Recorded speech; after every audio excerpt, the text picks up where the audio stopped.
Pois bem, prosseguindo então a história da Igreja 4, vamos agora ao item 5 do material didático, a dieta de Worms. Bom, nós vimos nos anos anteriores, os momentos-chave foram 1517, Lutero iniciou aquele protesto contra a Igreja Católica.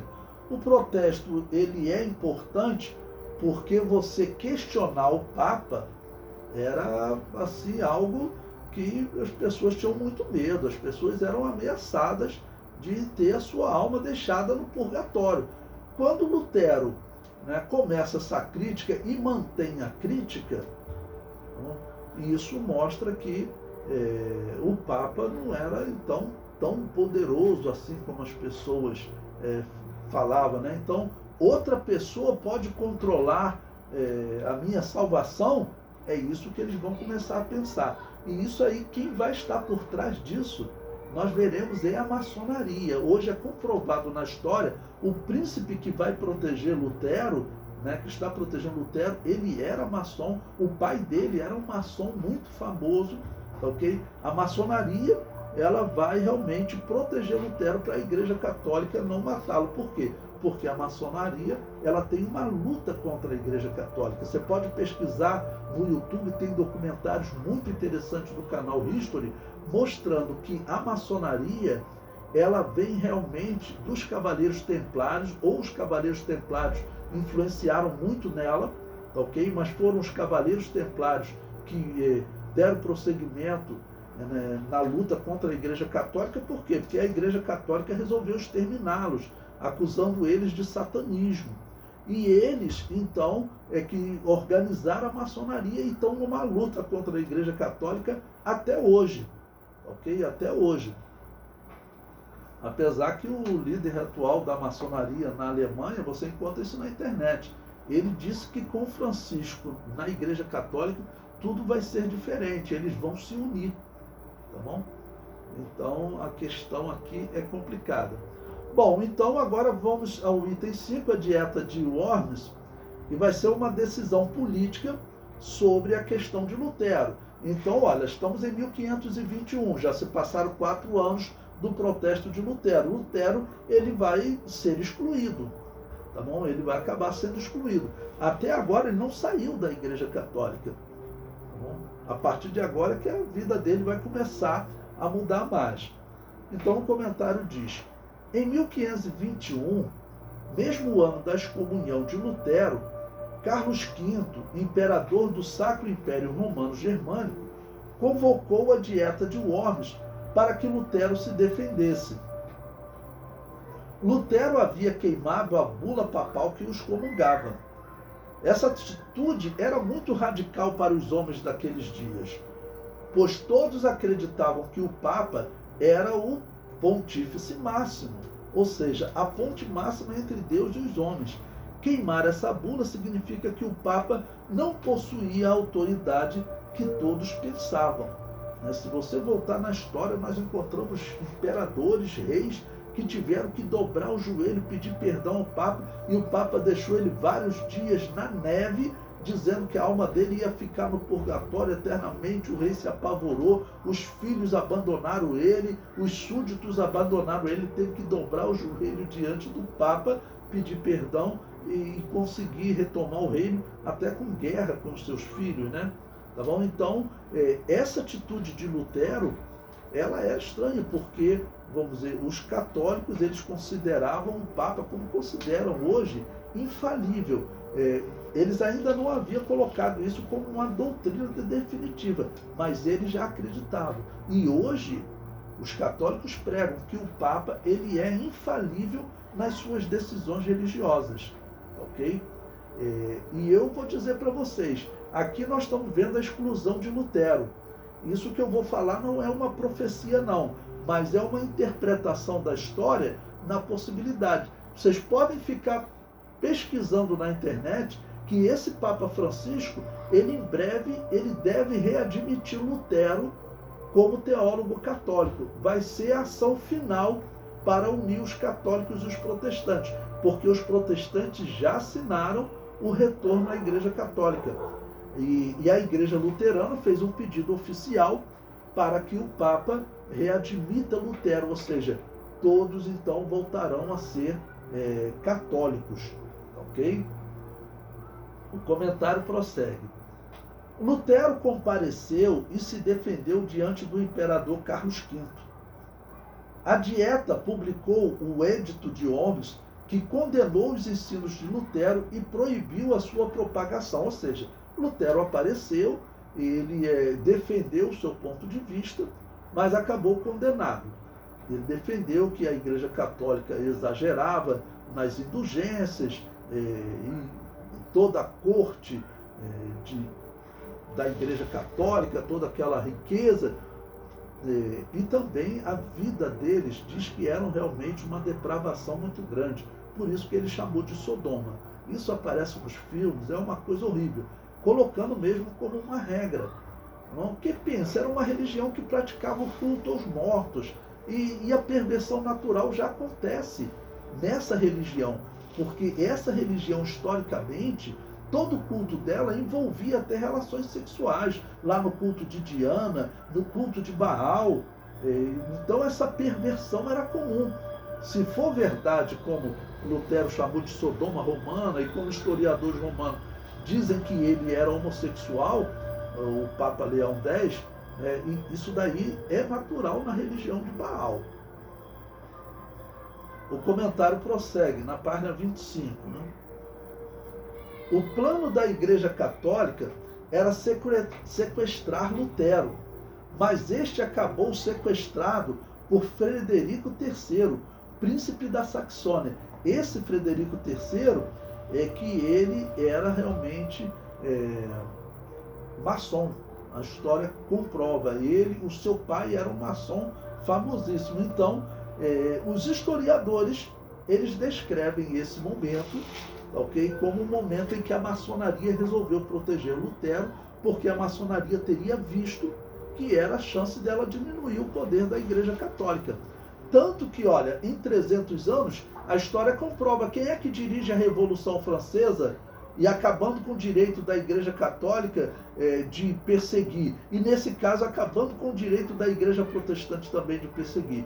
Foi a maçonaria. Todos sabem que a maçonaria, ela fez a Revolução Francesa. A independência dos Estados Unidos, você pode pesquisar na internet, os Estados Unidos, ele foi organizado por maçons. Foi a maçonaria que fez a independência dos Estados Unidos e também proibiu a perseguição da Igreja Católica e das igrejas protestantes nos Estados Unidos, porque lá era domínio protestante. Os protestantes, eles matavam os anabatistas nos Estados Unidos. Quando chegar, nós vamos estudar no descobrimento dos Estados Unidos, mas se vocês quiserem ler antecipadamente, procurem livros sobre as bruxas de Salem. Essa história, ela na verdade foi uma história inventada pelos protestantes, não tinha bruxa nenhuma ali, mas vocês vão ver lá que eles mataram 2 cristãos anabatistas, um pastor. E a história é muito bonita, porque o pastor estava lá para ser enforcado, ele estava pregando para as pessoas, né? Uma coisa muito bonita. Então, mas a maçonaria que está aqui protegendo Lutero, e a maçonaria vai ter esse ponto diferente do catolicismo e do protestantismo. Se o catolicismo e o protestantismo queriam matar, a maçonaria é diferente, e aí nós temos que tomar cuidado. Ela quer corromper. Então nenhum cristão deve acreditar na maçonaria, porque a maçonaria, todos que estiveram lá, pastores que saíram hoje falam, olha, eu fui um pastor traidor, mas eu abandonei. Pessoas que dão testemunho aí, tá no YouTube, tudo, tá ok? E os livros escritos, eles dizem que nas fases baixas do que eles chamam de uma pirâmide, as pessoas não ficam sabendo de tudo, tá ok? Mas que a maçonaria, ela tem uma religião, sim. A pessoa pode participar de uma parte social, que eles até ajudam, tá ok? Mas existe um fundamento de uma religião. E aí nós temos que tomar cuidado, porque o que eles dizem, tanto que para entrar na maçonaria você não pode ser ateu. Você tem que ser religioso, você tem que acreditar em algum Deus e passar a acreditar no Deus que eles indicam. Tá bom? Continua acreditando nesse Deus, mas você agora também acredita. Qual é o nome desse Deus? É Abaddon. Mas a Bíblia chama Abaddon de Satanás. Então, o propósito da maçonaria é corromper, e pior, é corromper através do dinheiro. Porque a história diz que eles perseguem igrejas, ajudando, se envolvendo com igrejas, e o propósito qual é? É matar a igreja. Matar espiritualmente, eu estou falando. Então, o propósito da maçonaria é corromper a igreja, tá bom? Colocando pessoas ligadas ao satanismo lá naquelas igrejas. Isso aí acontece, tá bom? Bom, então Lutero, ele acabou sendo sequestrado por esse príncipe, que a história comprova, era maçom. Então, a maçonaria protegeu Lutero porque a maçonaria tem uma guerra contra a Igreja Católica. Como esses historiadores hoje falam, que os cavaleiros templários, que o Papa chamou de satanistas, eles organizaram a maçonaria, ou deram força à maçonaria, ok? E lutam contra a Igreja Católica. O comentário prossegue. O Sacro Império Romano Germânico, que é aquele império que a Igreja Católica criou, né, dizendo que é o reino de Deus de Apocalipse 20, esse Sacro Império estava dividido em cerca de 300 estados, sendo que os 7 maiores escolhiam quem seria o imperador. A Saxônia era um desses 7 maiores estados. Sendo assim, Frederico era um dos grandes influenciadores do Império. E pelo que nós vemos, segundo a história, nesse período, a Alemanha estava realmente muito envolvida com a maçonaria. Lutero se refugiou no castelo de Frederico, onde trabalhou nos anos seguintes na tradução da Bíblia para o alemão. A atitude de Lutero abrirá caminho para outros países que desejarão organizar sua própria igreja e controlar a sua liderança, se livrando do domínio católico. Olha, o que acontece na Suíça, tá bom? E já está começando a acontecer na Alemanha, que vocês vão ver muitos historiadores até interpretando e dizendo aquilo ali foi tudo político. Porque os príncipes, eles tinham uma grande concorrência, que era a Igreja Católica. A história diz que a Igreja Católica era o reino mais rico da Europa. Tinha caso de padres católicos ou arcebispos, né, que dominavam determinada região, que eles eram mais ricos do que reis. Porque eles, além de receberem impostos das terras, eles tinham uma maneira de receber riquezas que os príncipes não tinham. Qual era?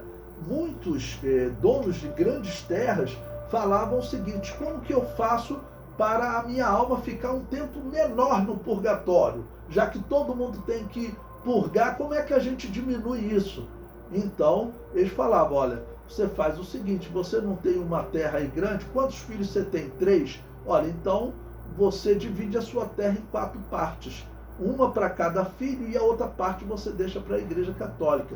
E em segundo lugar, você pede para ser enterrado aqui na terra da Igreja Católica. Se você for no interior, você vai ver que é comum ter cemitério atrás da Igreja Católica, porque ele dizia: olha, se você for enterrado aqui na Terra Santa, a tua alma fica ainda um tempo menor no purgatório. E para ser enterrado ali era um valor altíssimo. Mas as pessoas queriam se livrar, né, do purgatório, que nós sabemos que na verdade não existe, ok? Mas era assim que eles faziam, né? Continuando na página 25. Na Alemanha surgirá a Igreja Luterana. Na Inglaterra, a Igreja Anglicana. Na França, a Igreja Presbiteriana e as suas vertentes. Só a Igreja Anabatista não estava ligada ao Estado. Isso aqui é uma questão histórica importante, que nós não podemos nos esquecer, que a igreja cristã, ela sempre lutou muito contra a politização, ok? Na década de 80, eu me lembro, na década de 70, quando eu era criança, na década de 80, quando jovem, né? As igrejas fugiam muito do assunto político, às vezes até extremando, né? Eu me lembro que eu fui um dos primeiros na Assembleia de Deus, numa escola dominical, a dar conselho aos irmãos, não indicar nomes, né? Mas que votasse, que fizesse o seu papel de cidadão, você paga imposto. Então, na época, as pessoas não gostavam nem de falar. Falou em política, falou o nome, pronunciou a palavra política, as pessoas não gostavam, né? E talvez fosse melhor ser como na década de 80, não querer nem falar em política, do que a situação que nós estamos vivendo hoje. Teve aí casos de governos, né, que determinados bispos de determinadas denominação se envolveram em corrupção. Isso não é cristianismo. Então seria bom que eles estivessem fora da política. Teve pastores que se envolveram em corrupção, até pedindo propina em Bíblia. Aquilo ali não é um cristão, não é possível que um cristão faça isso. Ok? Mas por quê? Vai se aproximando da política, talvez tenha sido até cristão algum dia, irmãos. Mas na política é quase impossível, eu não estou dizendo que é impossível, mas é quase impossível a pessoa acabar por não ter que se envolver em um acordo. E acordos nesse mundo, irmãos, são perigosos, né? Acordos nesse mundo não são bons.